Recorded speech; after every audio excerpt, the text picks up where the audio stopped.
Decirle a Verónica Córdoba que está aquí con nosotros. Gracias, Vero, por estar acá. Sobre todo, gracias por ser columnista, por lo tanto, ser una de las voces de la razón. Y quiero decirte, te tuteo porque eres amiga y eres columnista y eres del equipo. Quiero decirte justamente, no quiero sin tu mano caminar por la vida sin razón. Quiero tener un mundo de color entre los cielos y el mar. Quiero sembrar en tu corazón una esperanza de amor. No quiero ver más llanto ni dolor. Quiero que tengas calor.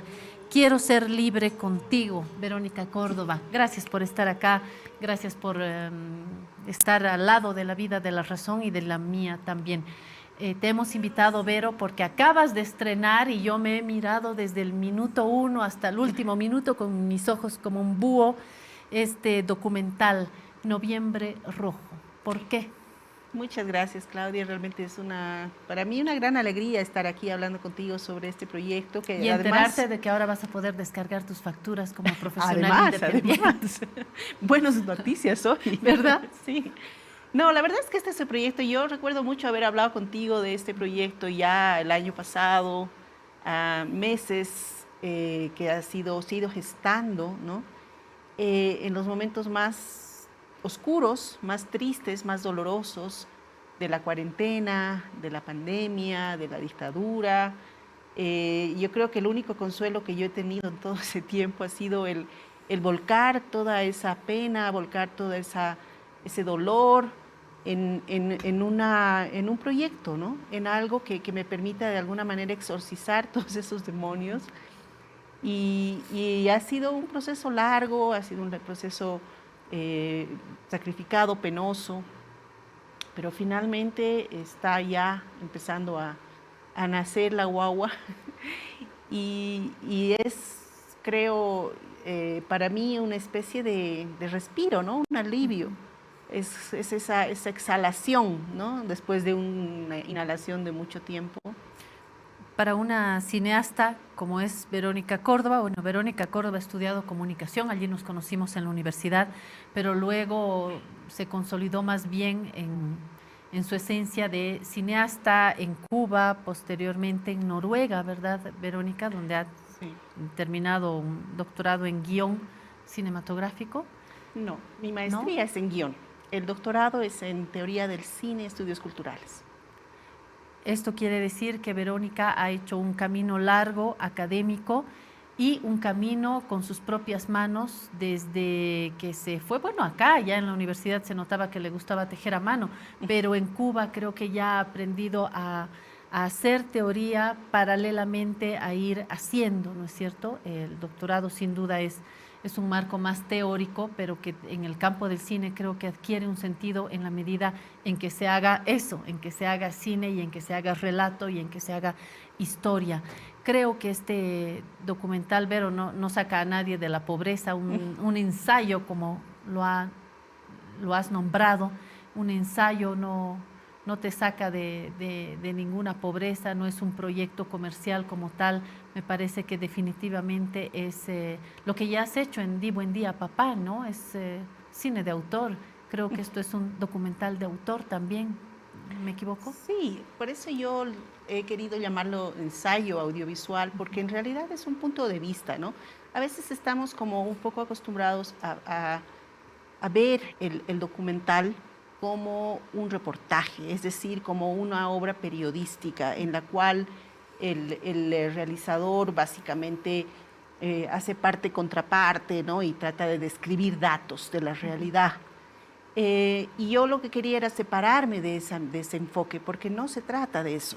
O sea, esto no es eh, una descripción de datos, este es un análisis, es una hipótesis, es una mirada y un enfoque personal. Una lectura. Claro, por eso es que lo firmo yo con nombre y apellido, no es un tema de vanidad, ¿no? El que aparezca yo, que aparezca mi voz en la Y de hecho narración. eres la narradora, exacto. Claro, no es por vanidad, es porque quiero que quede muy claro que esta es mi visión de los hechos. Y claro, todos tenemos derecho a tener nuestra propia visión y nadie puede, digamos, que reclamar un punto de vista ajeno cuando uno de entrada plantea que lo que está diciendo es su propio punto de vista. Entonces, en ese sentido, yo le digo siempre a mis estudiantes, cuando hablamos del tema de documental, les digo, si un reportaje es como un artículo en el periódico, donde lo que se hace es describir los datos, un documental es como una columna de opinión,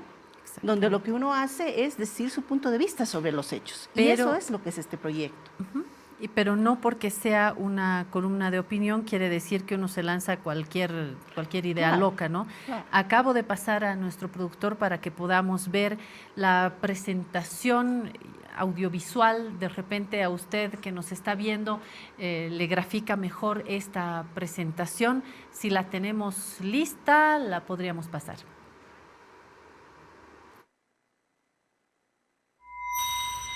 Noviembre Rojo. Documentar la verdad es una forma de hacer justicia. 10 capítulos, 120 horas de entrevistas. Un ensayo audiovisual de Verónica Córdoba. Todos los domingos a las 20:30 por ATV. Son muchísimas horas de entrevistas que le han servido a Verónica, además de las entrevistas. Lo digo porque ya he visto el primer capítulo este domingo, además de este número enorme de entrevistas, Verónica ha hecho un seguimiento bien sistemático de la historia última del país y aquí teje, reitero, sobre la base de datos confirmados, una visión personal, es decir, Verónica Córdoba plantea su lectura de lo ocurrido. Y si hemos visto este primer capítulo, comprenderán que es una mirada no coyuntural de estos últimos hechos, sino una mirada de los últimos años, por no decir de la esencia histórica misma del país, porque Verónica retrocedes harto. Hay una mirada muy apoyada en la historia larga también, ¿no? Contextualizada para dar la interpretación. Estamos mirando ahí escenas, pedacitos de este primer capítulo que se difunde en ATV y tengo entendido también en RTP, ¿verdad? Sí. Vas en ATV a las 8:30, 20:30 y en 21:30. Te cuento que está cambiando el horario a partir de la próxima semana. Es una buena oportunidad para recordárselo a la audiencia. Ha habido una pequeña modificación de horario y a partir del próximo domingo vamos a salir 21:30 en ATV y 23 en RTP. Muy bien, estamos en ATV, a quienes puedan alcanzar este horario. De lo contrario, más tarde en RTP y esperemos que este material, yo cuando vi el primer capítulo, inmediatamente me dije, yo quiero toda la serie. ¿Tendré la oportunidad, Verónica, de tener en mi casa toda la serie o a disposición? ¿Cómo va a ser esto? Bueno, estoy todavía buscando posibilidades en eso. Pues vamos a tener una página en digital para poder tener acceso a los episodios en YouTube. Que se van subiendo en la medida en que van pasando. Estoy realmente encantada. Las imágenes, me imagino que has tenido, Vero, que hacer un trabajo bien minucioso para encontrar todas estas imágenes. De hecho, yo rescato películas de San Ginés, no solamente fotografías. Me encantó la animación de las caricaturas de Al-Azhar y como somos tu casa también nos sentimos honrados en que hayas tomado el trabajo de Al-Azhar y esta propuesta de animar. Me encantó, me encantó. Sí, la verdad es que he tenido un enorme cariño de personas con los que durante muchos años hemos colaborado, hemos trabajado juntos, como Al-Azhar, que ha sido muy generoso de apoyarnos, darnos la autorización para utilizar su material. Lo mismo que don Jorge Sanginés, que ha sido muy amable, muy generoso para poder usar las imágenes maravillosas de sus películas. Soledad Domínguez también, con un documental precioso que ella hizo sobre la constituyente, Hermana Constitución. En este primer episodio hemos tenido el apoyo de Enzo de Luca, que nos ha dado también acceso a su material fotográfico. Y así, o sea, hemos, creo que, logrado ese tejer, ¿no? Colaboraciones que han hecho posible que se haga este material. Yo creo que además hay un dato que me parece interesante y es que como yo siempre digo, por algo pasan las cosas, ¿no? Yo llevo 20 años documentando el país, porque claro, junto a Fernando, mi esposo, hemos estado siguiendo todas las cosas que han ido pasando en el país y siguiéndolas con una cámara, ¿no? Entonces, todo ese material que estaba ahí, en algunos casos, cosas que hicimos para otros proyectos, pero que se quedaron como en el piso de la sala de edición, ¿no? Otras cosas que hicimos sin saber para qué, pero que veíamos que era importante, entonces íbamos y filmábamos, ¿no? Y ese material ha ido quedándose en un archivo y ahora todo ese material ha sido utilizado en este proyecto. Entonces, si bien hay material de otros autores y material generosamente cedido por otras producciones, mucho de este material es material nuestro, que venimos haciendo una base de datos de la historia de nuestro país desde hace muchísimos años y que, bueno, ahora ha encontrado su lugarcito en la serie, ¿no? Películas, pero más que películas, ¿no? De la mano de Jorge Sanginés, documentales, caricaturas de La Razón, de Al Azar, me imagino, información, documentación de Hemeroteca, otros documentales, todos esos pedazos que han quedado en ese taller que tienen con Fernando Vargas, que es su productora, porque ustedes han sido tejedores también de este Buen Día Papá, ¿no? Tejedores de esta última etapa cinematográfica boliviana con Di Buen Día a Papá, y me imagino que en todos sus otros trabajos van como en un taller quedando trozos, pedazos. Exacto. Que hoy vienen a armar, más estas horas de entrevistas ya pensadas para este documental. Hay mucho insumo para plantear una serie larga. Yo en un inicio, cuando escuchaba a Verónica Córdoba hablar de esto, pensé que era un largo documental y resulta que son capítulos. ¿Cuál es la mejor manera de llegar a las audiencias y de dialogar así por capítulos o en una versión larga? Y si has pensado tener una versión larga para proyectar un par de horas, ¿cuál es tu opción y por qué?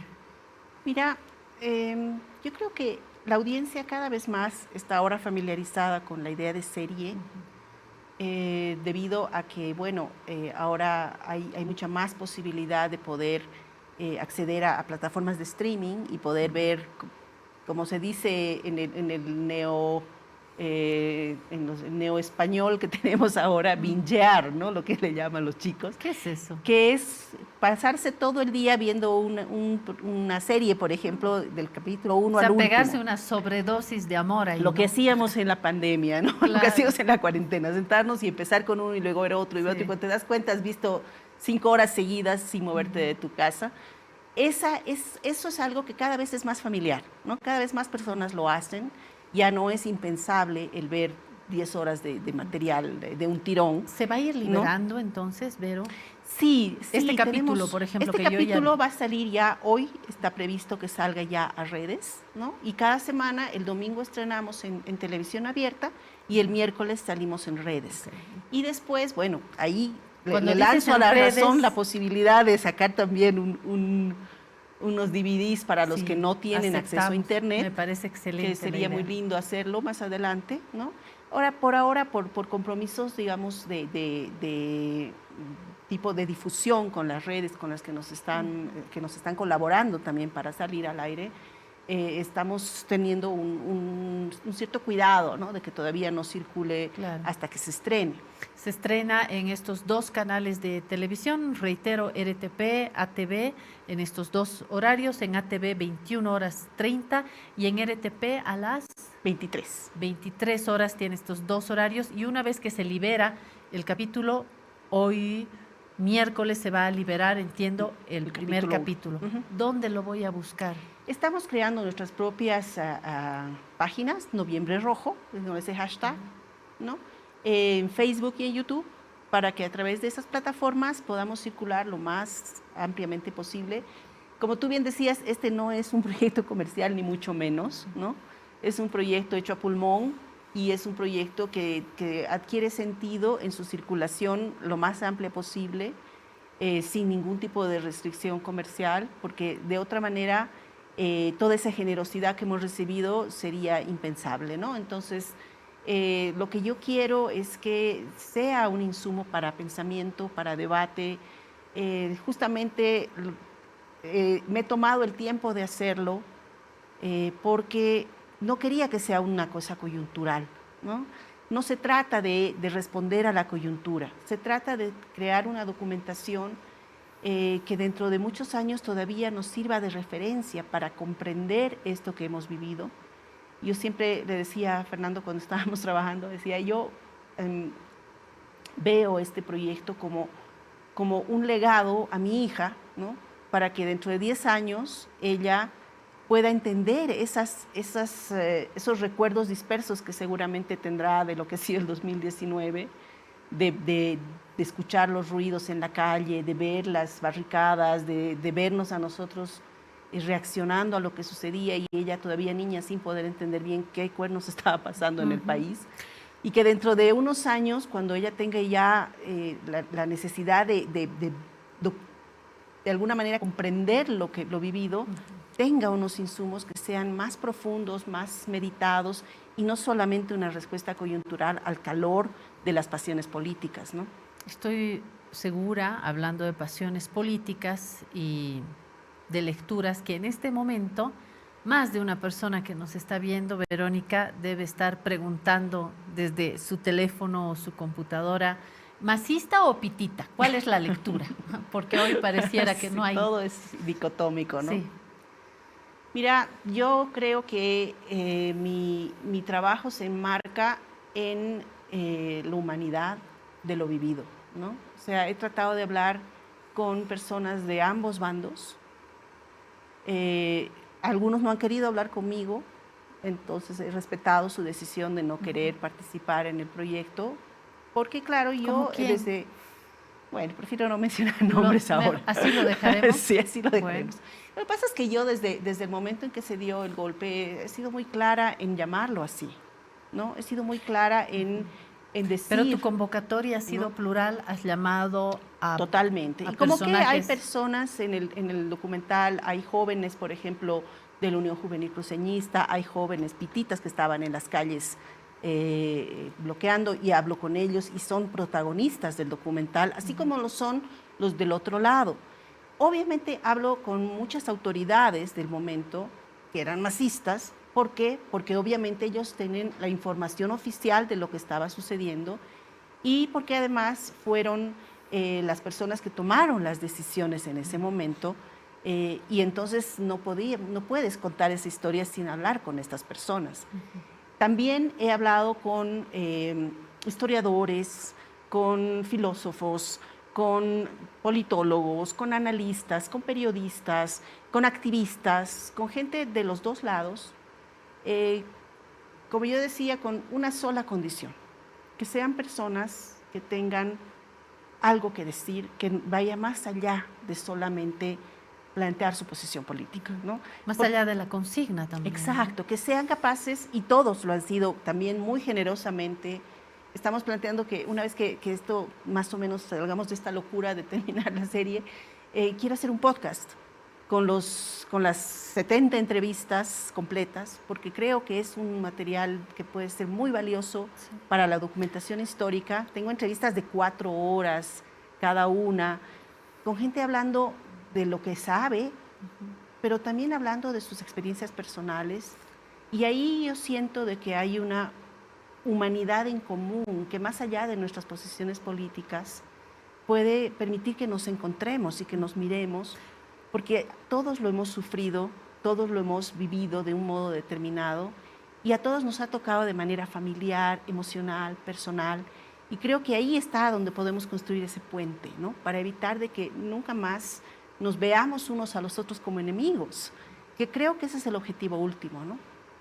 Sobre todo en las relaciones más íntimas, de familia, de amistades, se nos rompió la cristalería, se nos rompió toda la cristalería y hoy se han cortado comunicaciones con entrañables amigos, entre hermanos, primos, vecinos. Hoy la gente se mira con desconfianza y algo que a mí me llamó la atención, lo he comentado acá, en un punto de vacunación, la gente ya no quiere mirarse, ¿no? Y sobre todo tengo esa sensación, ese recuerdo fotográfico de sobre todo la gente más humilde, las mujeres de pollera, campesinos, en mi centro de vacunación, no cruza mirada y evita la mirada de los que eh, pertenecen a una clase más pudiente, de los ricos, pues, que también se refugian en sus celulares. Me ha llamado muchísimo la atención que las miradas no se cruzan, ¿no? Y se ha partido esto con un cuchillo muy, muy filoso, ¿no? Y creo que eso es lo que en algún momento hay que recomponer, porque no vamos a vivir así por los siglos de los siglos. Quería ir al soporte cuando decías esto del podcast, Vero. ¿No es más bien tu deber como cineasta apostarle al audiovisual y quedarte en el audiovisual?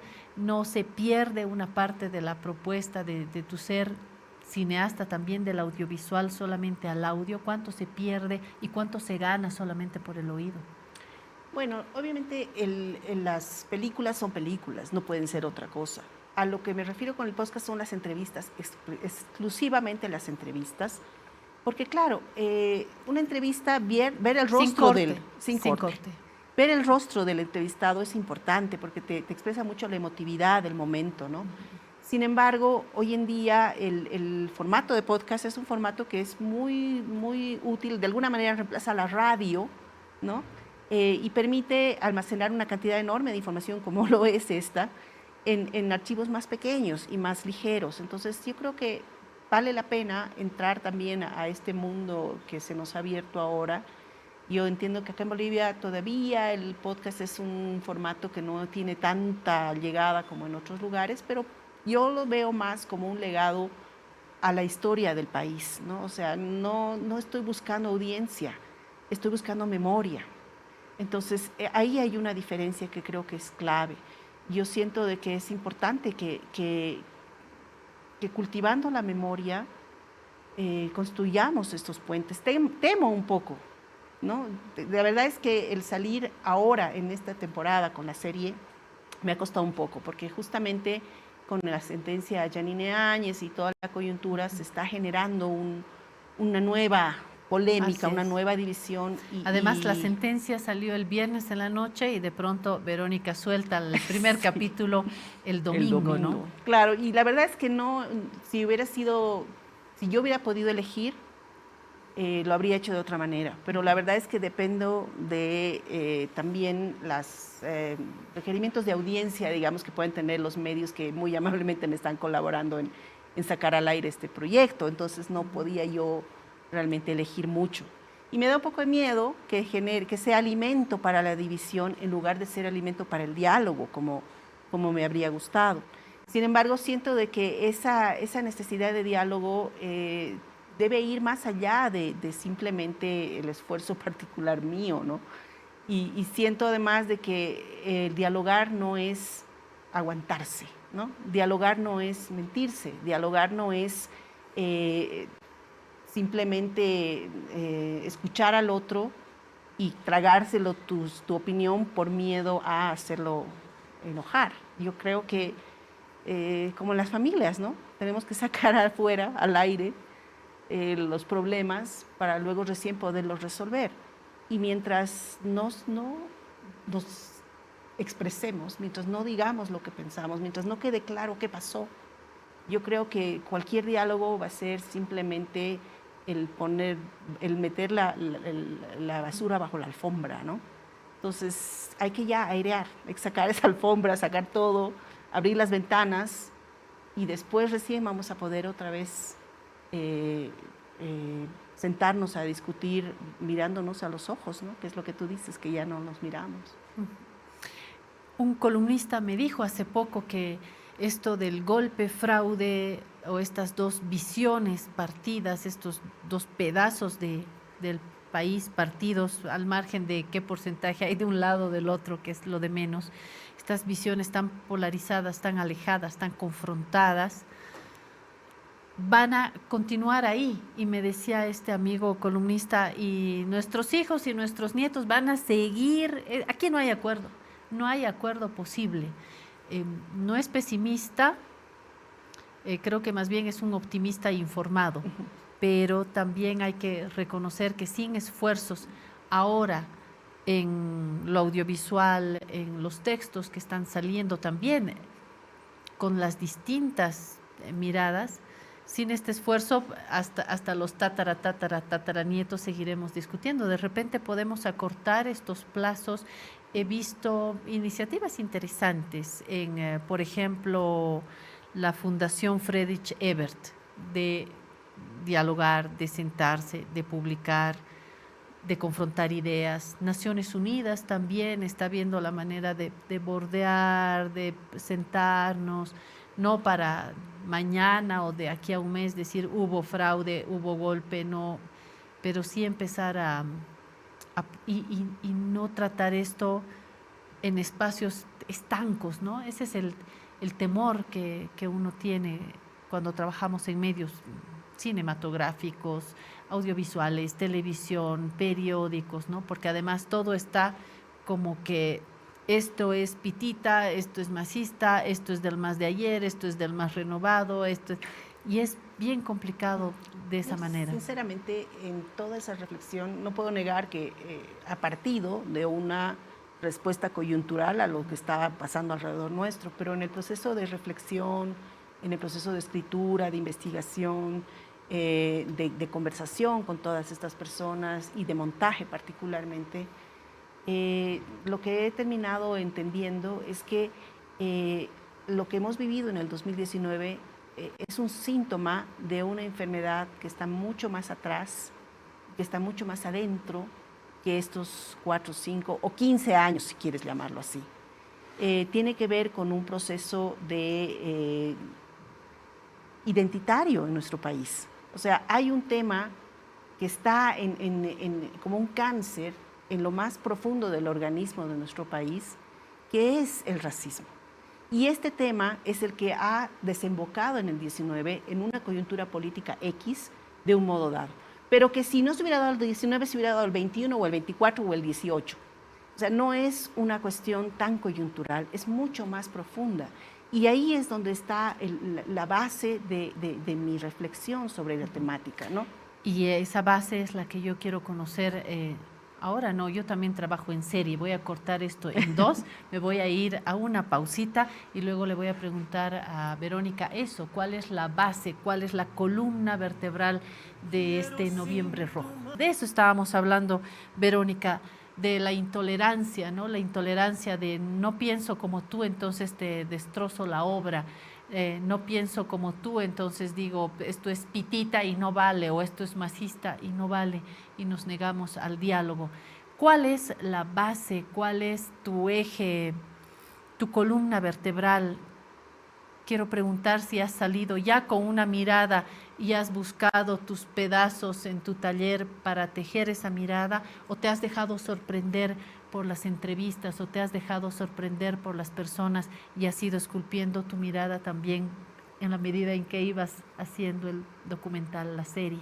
Sí, en realidad ha sido un proceso de autoconocimiento también, ¿no? Yo creo que en el caso mío, me imagino que es un proceso creativo que todas las personas que de alguna manera generan arte viven, ¿no? Y es el proceso de plasmar en tu trabajo tus dudas, ¿no?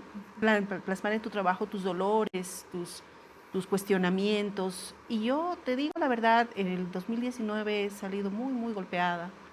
Para mí ha sido un proceso muy, muy duro, muy difícil, entré en una depresión muy, muy fuerte.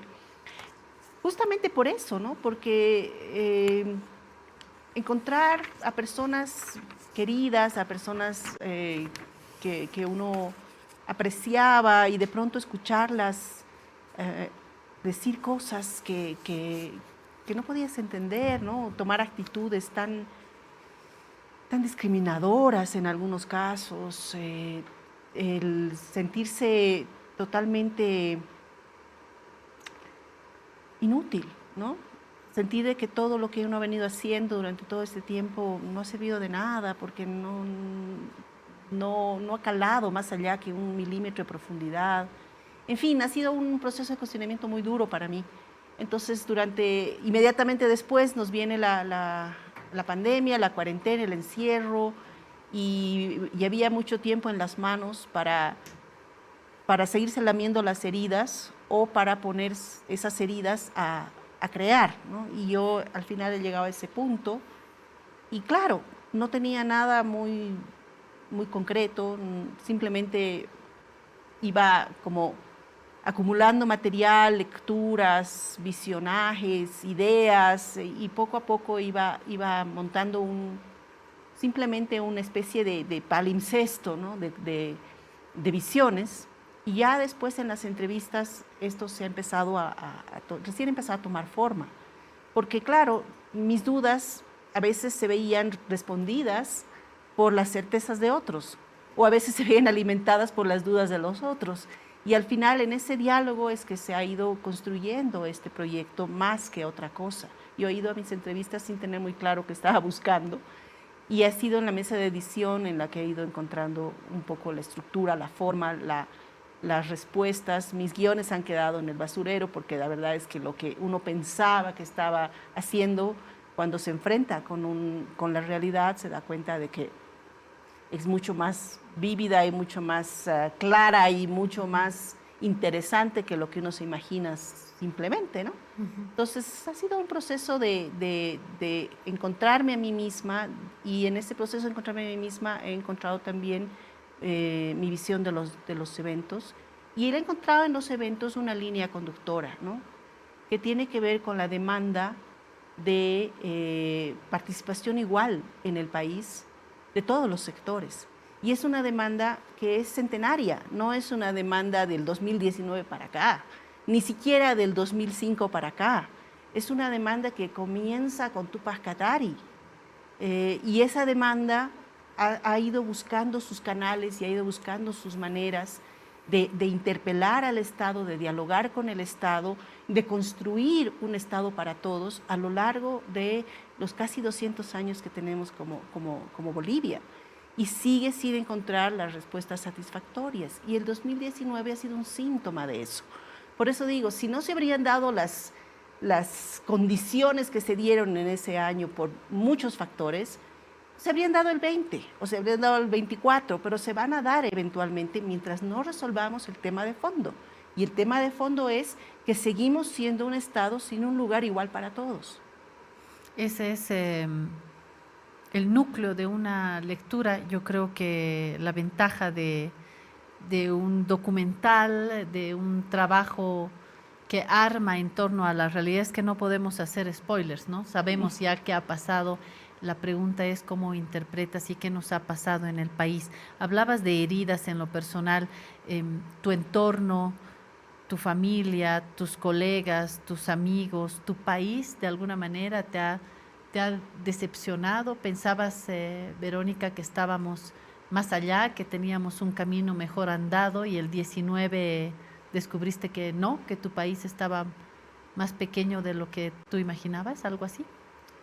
No mi país, no. Yo creo que nos hemos hecho muy complacientes frente a las injusticias.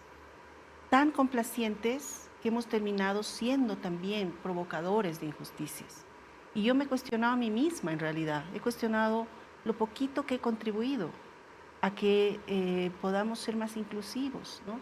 Porque, bueno, cada uno de nosotros desde su lugar, la señora que hace fricasé, la persona como tú que hace medios, o el político que está sentado en el Congreso, o la maestra en la escuela, o yo que hago ahí lo que puedo con mis herramientas. Todos tenemos la responsabilidad de hacer un país más justo, y no lo hemos hecho. Por eso hemos llegado a los extremos a los que hemos llegado. No hemos cumplido, cada uno de nosotros en el lugar que le toca no hemos cumplido, y hemos esperado que sea el otro el que lo haga.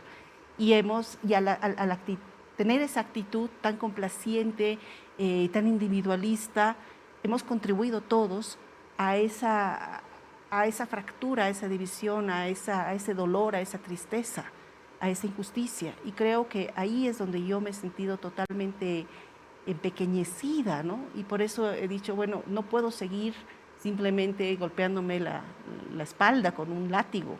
Tengo que hacer lo que no he hecho antes, que tal vez si lo hubiera hecho, las cosas habrían sido diferentes. Tal vez si todos lo hubiéramos hecho, las cosas habrían sido diferentes. Entonces ahora nos toca, ¿no? En los libros, en los medios, en los periódicos, en las columnas, se habla muchísimo de democracia. En esta entrevista no la has pronunciado ni una vez.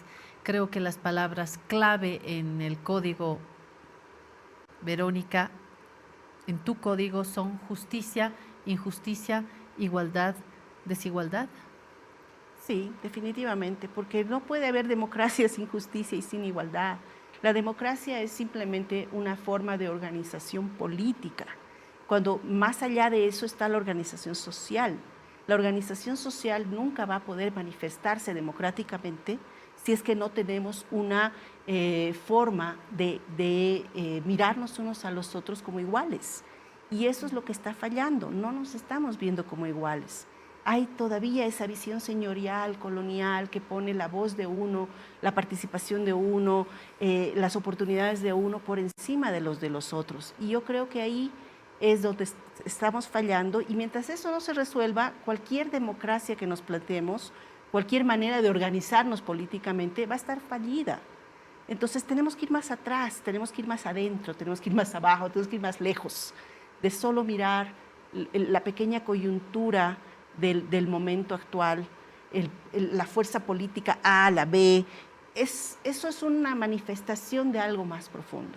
Y ese algo más profundo es donde tenemos que reflexionar.